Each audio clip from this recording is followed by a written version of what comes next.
राजस्थानमधून एक धक्कादायक घटना समोर आली आहे, जिथे पिस्टल आणि इतर शस्त्रांनी सज्ज बदमाश थेट घरात घुसले.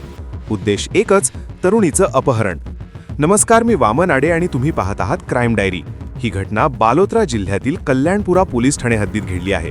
बुधवारी संध्याकाळी सुमारे 7 वाजण्याच्या सुमारास ही थरारक घटना घडली आणि संपूर्ण प्रकार सीसीटीव्ही कॅमेऱ्यात कैद झाला. स्कॉर्पिओ गाडीतून आलेले काही बदमाश अचानक घरात घुसले.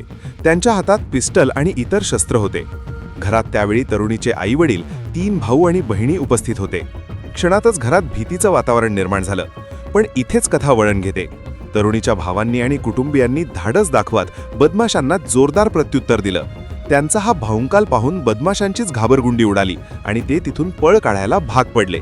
पोलिसांनी दिलेल्या माहितीनुसार सुमारे 1.5 महिन्यांपूर्वीच याच तरुणीची गुमशुदगीची नोंद झाली होती.